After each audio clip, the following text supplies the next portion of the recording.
Assalamualaikum warahmatullahi wabarakatuh. Jumpa lagi di Stiksam Mutalk. Kali ini bersama saya Heri Wijaya. Dan pada hari ini kita kedatangan tamu yang sangat jauh sekali ya, dari Kalimantan Selatan, lebih tepatnya dari Stikes ISWI Banjarmasin. Ya, kali ini tamu kita adalah Bapak Apoteker Fitra. Halo. Halo, Pak Fitra. Ya. Apa kabar? Alhamdulillah. Sehat Pak ya? Sehat. Ya. Kali ini kita nanti akan membahas tentang kemahasiswaan, karena beliau kemahasiswaan Pak ya? Betul. Ya, jadi sebagai apa Pak di... Saya sebagai kepala di kemahasiswaannya. Oh, kemahasiswaan Ya, di Stikes ISWI. Beliau ini dosen muda yang sangat luar biasa ya. Jadi kalau saya melihat CV-nya tuh banyak sekali prestasinya ya. Mendapatkan hibah ya, dan apalagi pas selain hibah kemarin tuh? Ya, agak banyak banget sih. Dikit-dikit aja ya. Alhamdulillah kemarin lolos yang hibahnya kemarin ya. Cuman memang itu tim ya. Tim, enggak perorangan. Ya, enggak terlalu banyak lah, itu aja. Iya. Di ISWI menjabat sebagai kemahasiswaan itu sudah berapa lama Pak? Kalau untuk menjabatnya sendiri kurang lebih baru Mas, 1 tahunan. 1 tahun ya? Iya, 1 tahunan saja. Saya pun jadi dosen juga baru mau masuk 2 tahun. Baru 2 tahun? Ya, betul. Mungkin sebagai informasi ya, kami berdua ini satu darah ya, satu alma mater. Satu alma mater ya. Universitas Setiabudi ya, benar ya? Betul. Ya. Di Surakarta. Surakarta, iya. Jadi mungkin jadi referensi juga buat nanti ada yang mau lanjut S1 misalnya, atau mau apoteker profesi, bisa juga nanti di Setiabudi Surakarta. Promosi nih ya. Ya. Nah, di ISWI Banjarmasin itu kan di bagian kemahasiswaan ya. Kalau boleh tahu apa kegiatannya di ISWI Banjarmasin, kemahasiswaannya? Ya, kalau di bidang kemahasiswaan sendiri banyak ya Mas ya sebenarnya. Cuman kan kita paling menekankan ada pilar-pilar utamanya seperti layanan penalaran, minat bakat ya. Jadi seperti bimbingan konseling kewirausahaan itu ada juga, kesejahteraan pun kita juga melayani di situ ya. Jadi itu pilar utamanya. Tapi kalau mau kita jelaskan secara rinci panjang juga sebenarnya. Ya, istilahnya kalau layanan penalaran itu seperti dari kemampuan mahasiswa untuk menawarkan sesuatu, seperti misalkan dia ikut lomba-lomba atau program kreativitas mahasiswa, ya, termasuk dalam pemilu raya pun itu juga masuk sebenarnya ya, bahwa adanya perkembangan penalaran dari seorang mahasiswa. Berarti leadership itu juga di penalaran itu ya berarti ya? Bisa di situ ya, masuk di dalam LDK ya, latihan dasar kepemimpinan. Itu juga masuk di dalam sana. Kalau untuk yang penalaran tadi itu programnya rutin di situ ya? Rutin. Jadi program tahunan itu ada, entah baik itu dari pemerintah maupun dari kita ya, itu juga rutin dilakukan. Contoh seperti kalau dari pemerintah kita ikut serta seperti debat NUDC ya, bahasa Inggris gitu ya. Siapa itu betul ya? Oh ya, mantap nih orangnya berarti. Jangan bawa sih, Iya. Nah, kemudian seperti debat yang Indonesia juga ya, KDMI. Nah, itu juga program-program pemerintah yang bisa mengeluarkan bakat-bakat penalaran dari mahasiswa kita. Ya, termasuk yang latihan dasar kepemimpinan tadi. Ya, jadi itu memang kegiatan rutin Mas kalau untuk di Stikes ISWI. Ya, kalau untuk kacamata Pak Fitra itu seberapa penting itu Pak itu kita harus kita lakukan? Penting banget untuk mahasiswa ini. Penting banget itu ya.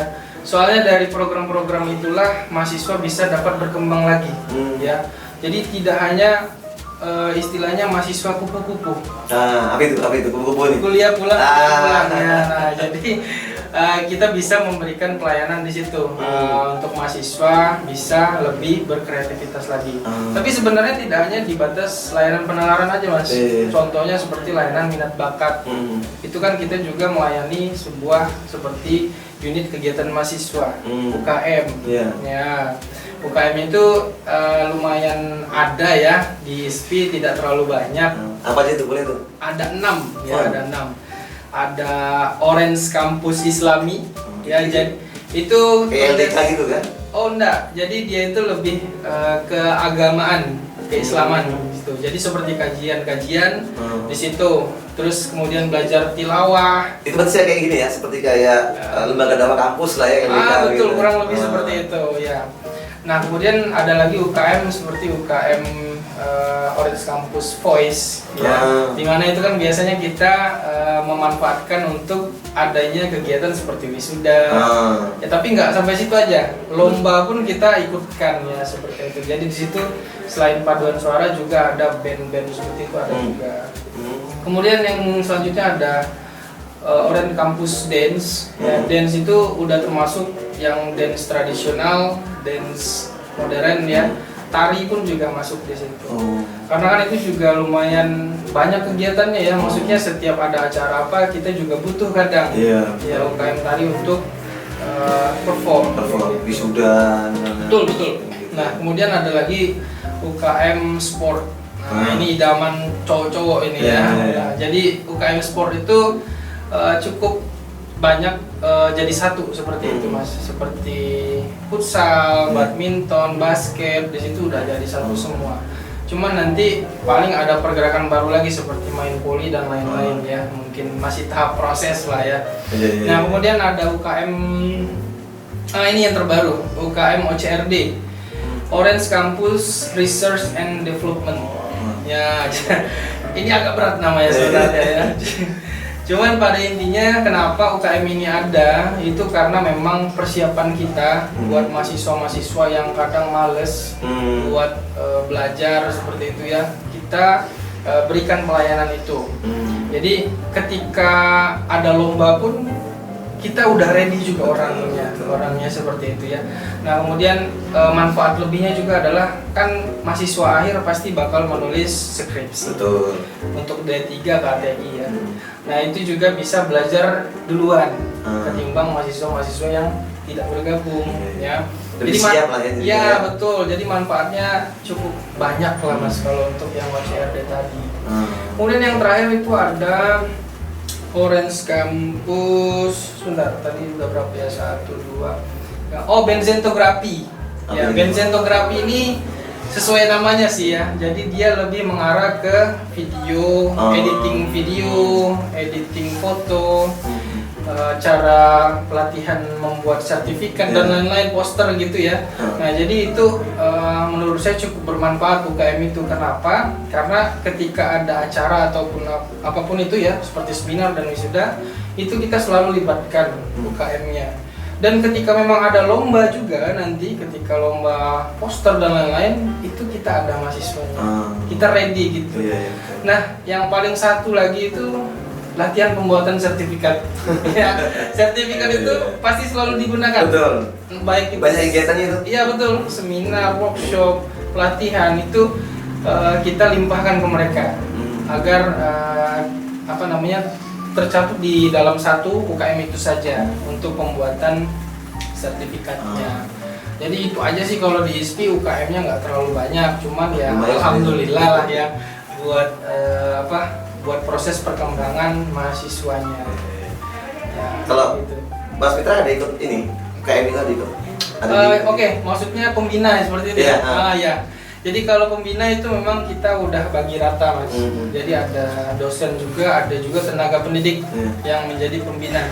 Dan itu sudah saya petakan sih, saya yang memetakannya. Jadi kadang orang itu mau protes juga ya, karena saya lihat juga potensinya ya. Nggak mungkin orang yang berpotensi di Islami saya taruh di sport misalkan, kurang gimana gitu. Ya jadi itu sudah semua terpetakan.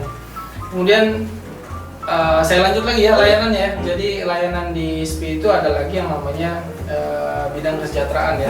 Saya rasa setiap kampus juga ada ya. Contohnya seperti layanan beasiswa. Karena itu juga dicari-cari ternyata Mas ya.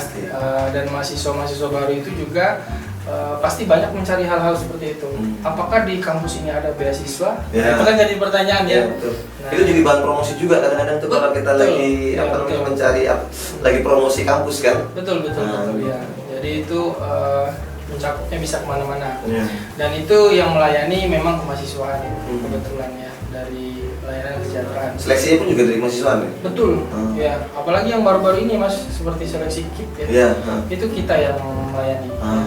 Itu kan betul-betul harus selektif ya, karena jangan sampai salah salah salah pilih. Iya, nah, itu juga jadi PR kami sebenarnya karena sempat salah memilih waktu itu. Ada beban moral juga ya, Mas. Iya, betul. Moral psikologis juga kita itu sampai salah. Betul, yang betul. seharusnya dapat jangan sampai nggak dapat malah gitu. Iya, betul. Nah, di situ. Nah, kemudian ada lagi juga layanan seperti bimbingan konseling ya. Kalau itu saya rasa semua kampus ada ya. Ya. So, kemudian yang masih jadi PR juga buat kita itu adalah layanan bimbingan karir dan kewirausahaan. Nah, memang kalau untuk layanan bimbingan karir kita masih sekedar melayani seperti workshop ya untuk persiapan dunia kerja. Jadi ketika mereka mau lulus itu kita udah bekali mereka dengan workshop dengan pemateri yang memang ahli di bidang itu. Bagaimana cara membuat CV ya kan? Bagaimana cara berkomunikasi dengan orang wawancara. Ya kan kadang itu mahasiswa masih abu-abu ya. Ditanya gaji bingung. Iya betul. Mau minta gaji berapa? Berapa aja deh Pak? Berapa aja Pak? Aksennya. Nah jangan kayak gitu ya, jangan. Nah, jadi kita persiapkan, kita berikan pelayanan untuk hal-hal seperti itu Mas. Jadi ketika mereka keluar nanti tamat seperti itu ya, mereka udah nggak kaku lagi, dapatlah bekalnya. Kemudian ada juga kami memberikan pelayanan seperti sharing alumni. Sharing alumni ini misalkan seperti jadi kami kumpulkan beberapa pekerja dari alumni sendiri di beberapa instansi ya, seperti yang baru-baru ini itu kan ada yang dari Dinkes, apotik, rumah sakit, itu semua kami kumpulkan. Baik itu yang studi lanjut juga. Jadi studi lanjut itu kami kumpulkan semua untuk disaringkan kepada mahasiswa yang mau tamat. Jadi kan dapatlah pengalaman ya, bagaimana cara masuknya di sana ya kan. Terus apa saja yang perlu kita persiapkan. Nah di situ alhamdulillah kita berikan pelayanan seperti itu. Alumni masih ini ya, artinya masih memberikan respon yang baik ya. Masih. Jadi gara-gara ngomong alumni ya. Untuk alumni sendiri kita cukup terorganisir, alhamdulillah Mas ya. Jadi ada organisasinya juga, namanya itu Ikafarsi. Ya. Jadi setiap angkatan itu kita usahakan ada ketua angkatan dan ada juga ketua yang paling atasnya. Ya, nah, ketua jadi umumnya lah ya. Betul. Jadi ketika kita minta data atau minta tolong atau apa itu kita lebih enak ngomongnya karena setiap angkatan sudah ada ketua. Karena itu dibutuhkan data-data alumni itu. Betul. Tracer study. Tracer study. Itu senjata yang harus dipenuhi dalam akreditasi itu. Betul sekali. Nah, gara-gara tracer study itu juga akhirnya kita buat hal-hal seperti itu Mas. Jadi biar lebih enak kita mendapatkan informasinya. Nah, dan alhamdulillah sekarang juga kita usahakan untuk alumni ini membuat program kerja Mas. Ya. Dan ya sebenarnya agak repot ya. Udah jadi alumni masih bikin program kerja. Nah jadi yang baru terrealisasi kemarin itu alumni kita buat pengabdian masyarakat, cek kesehatan seperti itu ya. Ya paling tidak mereka jelas ya tahu kita hidup organisasinya dalam ikatan alumni tersebut. Karena ada kontribusi alumni juga kan. Betul. Di situ ada itu penting juga. Karena memang di Stiksam pun juga sama. Artinya sama, memang salah satu permasalahan kita kan memang bagaimana mengumpulkan alumni ya. Betul. Karena alumni kalau di alumni Stiksam ini kan alumni tersebar ya ke seluruh aktif. Kan jadi kendala kalau mengumpulkan mereka jadi satu. Betul. Nah itu kadang-kadang kita mesti cari formula yang pas gimana caranya supaya mereka bisa berkumpul. Betul. Selain seminar nasional dan temu alumni. Iya betul. Karena kan nggak cuma di momen itu aja. Iya. Betul. Memang agak susah. Nah, saya tertarik ini Pak Fitra, tadi di yang di UKM tadi itu ya. Iya. Nah, untuk pemimpin-pemimpin yang ada di UKM, artinya yang memimpin UKM itu, apakah dari mahasiswa sendiri yang melakukan pemilihan atau Pak Fitra sendiri nih yang kemudian menunjuk, ini ya kan menjadi UKM sport ya, yang memimpin UKM ini ya. Oke. Ya kalau di ISPI sendiri Mas, memang untuk UKM sendiri tidak serancang di BEM dan DPM sudah termapping gitu ya kalau BEM dan DPM ya. Kalau UKM ini memang masih agak susah, masih jadi PR kita juga sebenarnya. Jadi untuk tahun-tahun sebelumnya kita itu memang kadang masih sistem kepercayaan. Artinya seseorang tersebut dapat dipercaya untuk menjadi ketua UKM untuk yang sementara ini. Cuman nanti kedepannya karena dia sudah termasuk bagian dari organisasi mahasiswa juga UKM ya, kita akan bakal libatkan pemilihan seperti itu untuk sistem kepemimpinan. Karena memang kan kepemimpinan ini kan menjadi satu hal yang penting ya. Betul. Karena apa artinya sebuah organisasi kalau tidak memimpinnya? Betul. Kan kacau nanti. Ya. Karena kan pemimpinan itu kan salah satunya adalah activating ya, artinya pengarahan gitu ya. Nah kalau misalnya menurut Pak Fitra sendiri kita masuk ke pemimpinan ya. Apa sih kepemimpinan menurut Pak Fitra itu? Kepemimpinan ya, kalau secara umumnya ya, kepemimpinan bisa mengarahkan seseorang, bisa memimpin seseorang. Ya, tapi kalau ini ke organisasi ya, organisasi kita lebih membuat mapping organisasi itu lebih siap lagi. Itu jiwa-jiwa seorang pemimpin harus ada. Kemudian ketegasan dalam memimpin orang. Orang itu kan susah ya dipimpinnya, apalagi mahasiswa. Saya pernah jadi mahasiswa soalnya. Memimpin orang itu susah. Ya, apalagi kita dalam kegiatan organisasi mahasiswa. Sudah digaji enggak, katakan capek kuliah terbengkalai kadang. Jadi bagaimana caranya? Kalau menurut saya pribadi ketika saya jadi mahasiswa dan pembina di kemahasiswaan sekarang, bagaimana caranya kita melakukan pendekatan terlebih dahulu. Itu hal yang terpenting. Ya, kalau untuk sekarang itu masih aja ada Mas kasus yang terjadi bahwa orang ini sedikit cukup cuek. Jadi akhirnya orang pun mendengar pun tidak mau. Ya. Jangankan mengikuti, mendengar pun nggak mau. Nah, itu jadinya. Jadi kalau menurut saya ketika kita sudah dapat sifat-sifat dari kepemimpinan tersebut ya, dari tegas, kemudian bisa memapping dari sebuah organisasi tersebut, kita juga harus melakukan pendekatan. Karena kalau tidak seperti itu ya susah organisasinya berjalan. Kalau di ini pada saat pemilu raya ya, maksudnya di pemilihan presiden BEM, presiden sebetulnya BEM atau BEM ya. Nah, ada kriteria khusus ya Mas dari, maksudnya secara kita umumnya ada nih, tapi dari mahasiswaan kita mau yang seperti ini nih. Atau ini ada ya begitu? Sebenarnya ada sebenarnya ya. Cuman kita nggak terlalu muluk-muluk banget tuh ya. Yang penting bagaimana orang ini, apakah aktif atau tidak, itu dulu yang penting ya. Kemudian baru kita lihat dari segi akademiknya. Biasanya Mas, orang yang baik memimpin itu segi akademiknya seimbang. Biasanya ya. Ada juga yang enggak sih memang ya. Nah, jadi kita lihat juga dulu itu. Nah, kemudian baru bagaimana cara dia memimpin sebelumnya. Mungkin memimpin tim kecilnya. Jadi itu juga jadi penilaian kita. Nanti kan berkas-berkasnya masuk tuh Mas. Nah, kita bisa cross check ulang di situ. Tapi memang tidak dari kemahasiswaan semua. Kita ajak diskusi ya. Namanya mahasiswa ini kan kita harus ajak diskusi. Antara BEM yang lama, BPM yang lama, baru kita rembukan nanti gimana, baru dilakukan pemilu rayanya. Karena memang kan apalagi memimpin ini ya BEM ya, karena dia menjadi pemimpin seluruh mahasiswa yang ada di kampus itu, kan begitu. Karena berarti otomatis dia harus punya jiwa leadership juga kan. Betul. Karena kalau dia tidak punya jiwa leadership, ya mau dibawa kemana ini nanti ini organisasinya ini. Betul.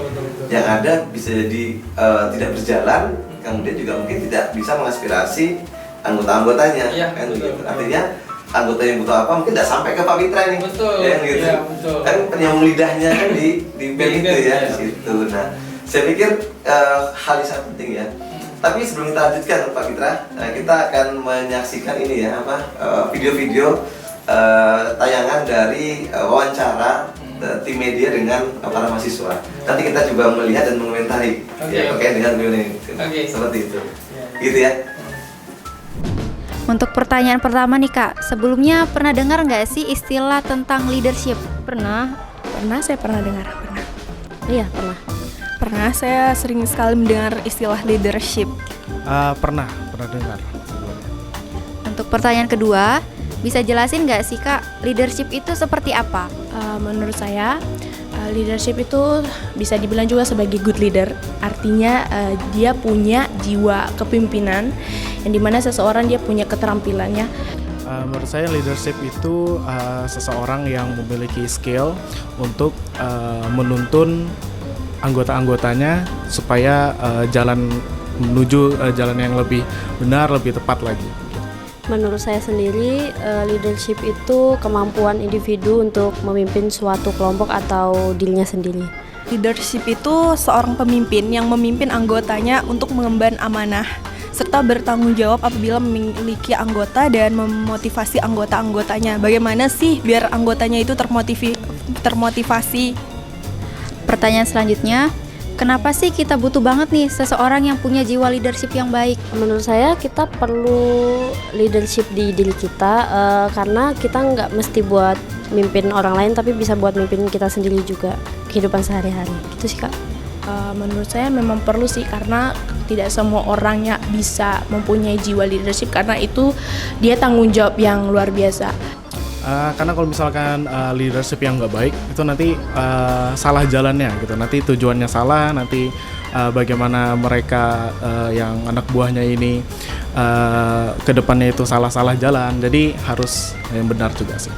Sesuatu yang itu kayak kita harus bertanggung jawab nih atas apa yang kita lakukan karena kita udah terpilih menjadi leadership. Jika seseorang itu tidak memiliki jiwa kepemimpinan yang tidak bertanggung jawab, bisa membuat sesuatu tujuan mereka tuh tidak tercapai. Benar nggak sih orang yang punya leadership itu terkadang agak rese dan menyebalkan gitu? Kalau menurut saya pribadi enggak sih, sebenarnya itu balik ke diri sifat masing-masing orang. Jadi kita nggak bisa ngejudge, oh ternyata ini rese atau gimana, kita nggak bisa. Jadi itu balik lagi ke prinsip orang masing-masing lagi gitu sih. Menurut saya enggak juga sih, itu tergantung pandangan orang masing-masing juga. Cuman kadang yang menurut orang baik, menurut kita nggak baik. Mungkin 50 ya Kak, tanggapan dari saya. Sebagian orang menggunakan leadership itu sebagai ladang kayak mau terkenal aja gitu. Tapi sebenarnya leadership itu seorang pemimpin yang dimana sebagian orang harusnya bertanggung jawab atas apa yang harusnya mereka dapatkan. Tergantung sih, karena sifat seseorang itu tidak semuanya sama kan. Menurut saya sih tidak sih, Kak. Karena apa ya namanya? Karena seorang jiwa yang pemimpin itu susah didapat. Oke, baik. Tadi kita sudah menyaksikan ya video-video mahasiswa tadi itu ya yang membahas tentang kepemimpinan leadership tadi ya. Nah, sekarang kita akan coba membahas hal itu ya. Nah, kalau menurut Pak Fitra tadi gimana Pak melihat tayangan video tadi? Ya, kalau saya lebih sepakat dengan yang siapa? Cowok tadi. Saya lupa namanya tadi, yang cowok itu memang seseorang leadership itu sangat dibutuhkan. Bisa dibilang ibaratnya itu nakodanya kapal. Kapal nggak bisa dibawa dengan bagus, maka akan tenggelam ya. Iya nggak. Jadi seorang leadership harus bisa menuntun, ya, bukan hanya sekedar menyuruh, ya. Jadi menuntun mau ke arah mana organisasi ini, ya. Jadi seorang leadership harus mempunyai sifat seperti itu. Dan terkait yang masalah rese apa enggak, ya, kalau itu menurut saya anggotanya saja yang beranggapan seperti itu. Pasti itu ya. Ya, karena ketika kita disuruh itu memang jujur agak kesel juga terkadang ya. Kadang kita mungkin lagi capek atau apa. Tapi saran saya untuk anggota jangan langsung mengambil sifat keputusan menggambarkan seseorang seperti itu ya. Karena memang seorang leadership itu harus seperti itu ya. Dia harus bisa memimpin kalian itu bagaimana agar organisasi ini bisa terarah ya. Kalau tidak terbantu dengan anggota, maka organisasi itu juga tidak akan bakal berjalan dengan baik. Betul. Ya. Gitu sih. Kalau yang saya lihat tadi itu dari antara tiga tadi itu ya, saya mungkin kita punya pandangan berbeda, nggak apa ya? Iya, nggak apa-apa. Jadi kalau saya melihat dari tiga tadi, saya pikir yang kalau saya melihat yang perempuan tadi itu ya, yang terakhir. Yang terakhir tadi kayaknya dia punya pengalaman ini kalau saya melihat dari cara dia berbicara ya. Karena dia menjabarkan itu dengan sangat lugas ya, terkait dengan kepemimpinan. Dan memang ya seperti kita tahu ya, pimpinan itu kan memang adalah seorang manajer ya. Dan manajer itu punya fungsi POAC kan begitu ya, planning, koordinasi, activating, sama controlling kan. Dan ketika POAC itu tidak dijalankan dengan baik, ya otomatis seperti yang tadi Pak Fitra sampaikan, ya kapal ini nakodanya kalau nggak ngikutin nakodanya ya bisa kacau. Iya. Mau ke arah mana nanti Iya. kan begitu. Kalau sudah pemimpinnya menetapkan bahwa kita harus ke arah sana, yang bawah harus mengupayakan gimana caranya kita sama-sama bisa ke arah sana. Iya. Artinya yang bagian mesin, bagian yang lainnya juga harus ke sana, begitu Pak ya. Nah, saya pikir memang ya leadership di kalangan para mahasiswa ini memang harus sering-sering disampaikan ya, seperti ini. Betul.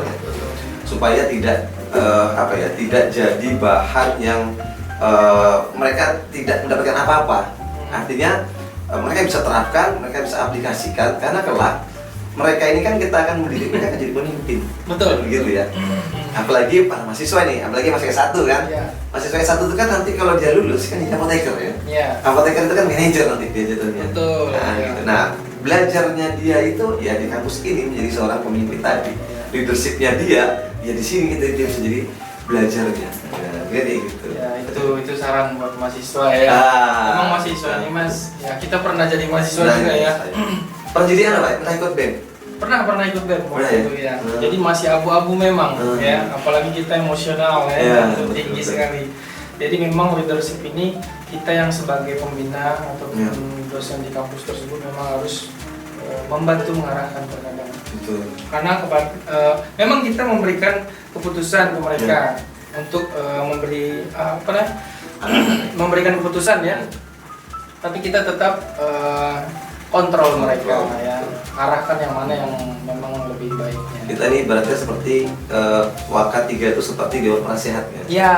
Kan Betul, gitu ya. betul. Artinya kan di organisasi saja ya kan ada Dewan Penasehat. Iya. Artinya dialah yang menasehati ketika pemimpin ini melakukan suatu kekeliruan misalnya, atau mungkin dia bingung punya keputusan tapi kira-kira bagus nggak keputusannya ini. Nah, dia bisa konsultasikan kepada penasehat gitu ya. Dan memang fungsi itu yang harus kita munculkan di situ supaya mahasiswa lebih punya tanggung jawab juga terhadap orang-orang yang ada di bawahnya. Pikirannya juga akhirnya terbuka lebar juga ya. Jadi nggak ke situ-situ aja. Iya, dengan keegoisan itu aduh. Iya. Karena emang kalau masih mahasiswa egonya tinggi Mas. Iya betul. Gitu, karena egonya masih tinggi, masih pengen yang dilihat, gitu ya. Iya betul. Kan pengen muncul akunya kan tinggi sekali gitu. Akhirnya kacau jadinya kan kayak gitu. Makanya itulah fungsinya dia untuk apa? Belajar tadi adalah di organisasi lagi, leadership tadi. Dan memang belajar leadership ini tidak sekali dua kali Mas, memang harus rutin. Betul sekali. Ya. Pengalaman juga berbicara di situ. Iya, betul.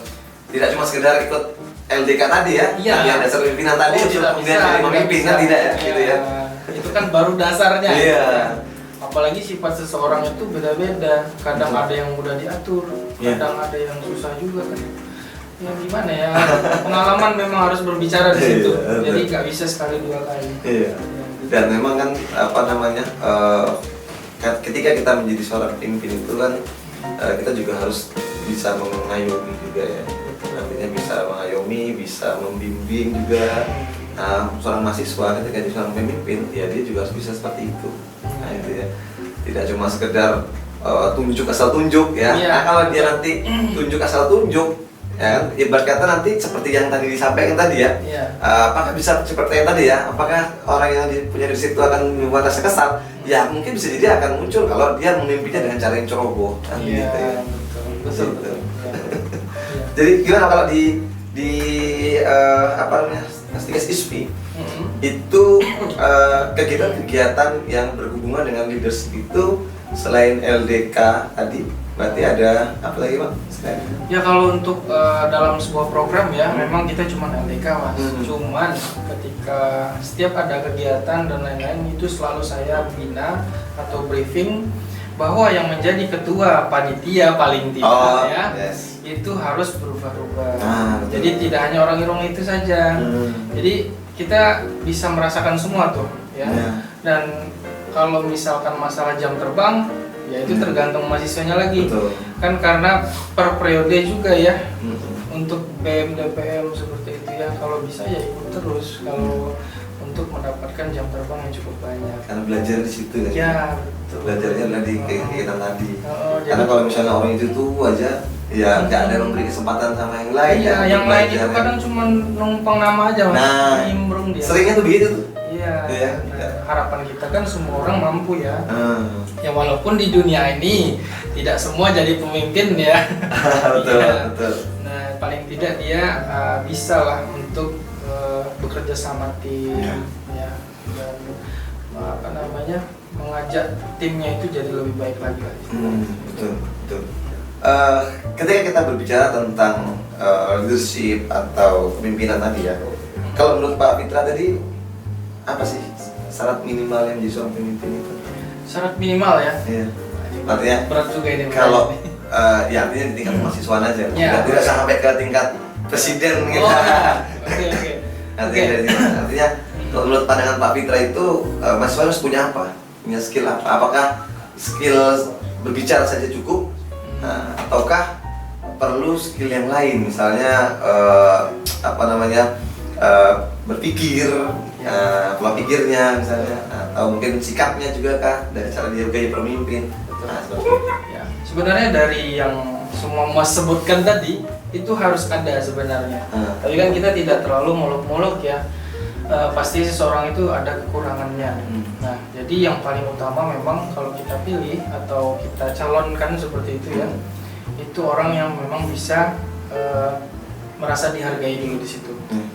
Orang yang sudah tidak dihargai lagi, orang susah untuk mengikuti. Nah, jadi dia punya kepribadian seperti itulah dalam pandangan gitu ya Mas. Nah, baru kita lihat lagi dari cara pola pikirnya. Ya, pola pikirnya juga kan itu kan akan membantu mengarahkan kemana. Ya. Nah, kemudian baru nanti hal-hal yang dianggap cukup berani, yaitu mengambil sebuah keputusan ya. Nah, kemudian baru, ini yang saya haruskan juga sebenarnya ya, yaitu adalah dengan pendekatannya ke semua tim ya. Apalagi sebagai ketua BEM ya, itu kan banyak ya anggotanya, jadi mau tidak mau kita juga harus bisa bersinergi dengan semuanya. Betul. Ya, memang, semua tim. Ya. Karena memang itu tadi ya, berarti pola pikirnya, Ya, pola pikir. kemudian pola sikapnya, kemudian kemampuan berbicara pun juga harus ada ya. Betul. Kalau popularitas. Oke. Masuk nggak sih kira-kira dalam pemimpinan itu kalau Sebenarnya itu masuk 10% ya. Yang masuk 10%. Karena saya pernah, ini pengalaman aja ya waktu jadi mahasiswa ya. Dia ini sangat populer di bidang akademik dan non akademik. Akhirnya ketika dia orasi untuk pemilihan dan lain-lain itu, dia cukup jadi pesaing yang berat. Padahal di bidang organisasi apapun dia belum ada pengalaman. Nah, cuman karena dia cukup handal di bidang itu dan kemampuan bicaranya juga oke, akhirnya terpilihlah dia. Jadi saingan yang sudah pengalaman jam terbang organisasinya oke juga, itu malah kalah. Jadi itu menurut saya juga poin sih, cuman kalau untuk dalam kategori yang diharuskan tidak harus. Ya, popularitas kan tergantung orangnya ya. Karena kan mungkin pada saat pemilu raya misalnya, pemilihan BEM gitu kan, ada yang gagah nih, kita pilih aja sudah gitu kan. Bisa jadi kan. Artinya mungkin tidak melihat dari sisi pengalamannya, kemampuannya, kan seperti itu kadang-kadang yang terjadi ya. Dan itu penting. Karena pengalaman saya dulu di Setiabudi Mas ya. Karena kalau kami dulu ya waktu zaman saya masih kuliah itu, kita tuh ada namanya berdebat. Oh, debat ya, itu ada ya. Berdebat. Jadi kita diberikan suatu pertanyaan, kemudian kita itu di hadapan para mahasiswa, kita itu menyampaikan opini gagasan kita apa. Betul. Jadi artinya bukan lagi berbicara ini ganteng atau enggak. Ya dia ganteng misalnya, tapi mampu berbicara enggak, mampu punya gagasan enggak. Gitu. Nah, itu emang sebenarnya emang perlu ya, artinya kalau kita di dunia kampus emang hal seperti itu perlu kita munculkan ya, supaya orang tuh ketika pada saat memilih pemimpin dia tidak sembarangan milih. Itu kan titik terakhirnya ya waktu mereka debat itu ya. Jadi di situ nanti kelihatan apa aja yang memang mereka mau mengarahkan nanti, arahnya kemana nih BEM nih, nanti kan bisa kayak gitu juga nanti. Dan cara pola pikirnya juga akhirnya kelihatan sebelum dia menjadi ketua BEM. Ya itu. Ya. Kan dari pertanyaan-pertanyaan yang diajukan oleh panelis itu kan pasti akan bisa membuka ya. Membuka wawasan para calon-calon itu kan. Betul. mana yang tepat ini, cara dia jawabnya kan kelihatan ya. Iya. Bagaimana isi kepala dia terhadap masalah ini. Betul. Apalagi masalah mahasiswaan misalnya gitu. Nah, terus begini lah ya. Apa tantangan terbesar sih menjadi seorang pemimpin itu? Khususnya di mahasiswaan ya. Ya. Tantangannya Mas ya. Ya, tantangan Kapitra lah sama-sama jadi memimpin di bidang mahasiswanya apa sih? Susah mengatur orang. Ya. Karena tidak semua orang itu bisa diatur dengan cara yang baik. Yang penting akhirnya ketika saya dapat masalah seperti itu, akhirnya mau tidak mau yang tadi ya, pendekatan. Kemudian yang paling setelah kita bisa melakukan hal itu tadi, pendekatan ya, baru kita lebih fokus ke arahnya kemana tadi. Ya. Karena itu jujur Mas, saya rasa setiap pemimpin pasti memiliki tantangan itu tadi ya. Karena tidak semua orang bisa ya untuk mengajak semua orang untuk ikut dengan kita, ikut perintah seperti itu. Karena kan kepemimpinan itu seseorang yang bisa mengajak ya. Kalau orangnya sudah tidak mau diajak dengan cara apapun juga, ya mau gimana lagi kita ya. Nah itu tantangannya Mas. Cuman ya itu tadi, kalau cara pendekatannya, cara mengatasinya ya, yaitu melalui pendekatan-pendekatan tadi. Ya, itu untuk di kategori kemahasiswaan ya. Berarti memang ya di setiap apapun pasti ada tantangan ya. Betul. Dan memang tantangan itu yang harus kita pecahkan. Karena kalau kita tidak bisa menyelesaikan itu ya akan menjadi beban juga nanti di kemudian hari ya. Makanya harus kita selesaikan. Baik, Pak Mitra, sebelum ini kita akhiri nih, karena ini waktunya sudah mau habis. Kira-kira ada pesan nggak dari Pak Mitra kepada para mahasiswa terkait dengan kepemimpinan? Silakan bisa jawab. Oke. Pesan ya. Kalau dari saya pribadi ya, tetap berorganisasi, kuliah ya, jangan dibeda-bedakan ya. Maksud saya ketika main ya main, kuliah ya kuliah, organisasi ya organisasi. Karena ingat, kalian datang ke sini ke kampus itu tujuannya adalah untuk menambah ilmu. Bukan berarti kalian sengaja untuk telat lulus ya. Ya, bukan juga saya melarang sebenarnya ya. Cuman kebanyakan mahasiswa itu terlena ya. Dan untuk kepemimpinan, saya harap untuk ketua organisasi yang sekarang ya, khususnya di dua kampus kita Mas ya, itu kalau bisa tolong berikanlah yang terbaik ya untuk organisasinya. Karena tanpa arahannya kamu atau program-program kerja kamu arahnya kemana, itu bakal terjadi sesuatu, bahkan BEM itu bisa terkategori yang buruk nanti, takutnya seperti itu ya. Jadi mungkin itu saja pesan dari saya. Terima kasih banyak. Oke, baik. Terima kasih banyak Pak Mitra atas pesan-pesannya ya. Jadi buat para mahasiswa, mohon didengarkan pesan-pesan Pak Mitra tadi ya. Sangat betul-betul menginspirasi dan bisa menjadi pembelajaran buat kita semuanya. Sekali lagi terima kasih banyak buat Pak Mitra atas kesempatan hadir di sini. Mudah-mudahan di lain waktu kesempatan bisa hadir lagi kembali ke sini. Amin. Kita bisa ngobrol lagi dengan bahan-bahan atau tema-tema yang lain terkait dengan kemahasiswaan. Terima kasih banyak Pak Mitra. Sampai jumpa di lain waktu. Baik, mungkin demikian yang pada Siksa Podcast pada Siksa Mutak pada siang hari ini. Kita akhiri. Wassalamualaikum warahmatullahi wabarakatuh.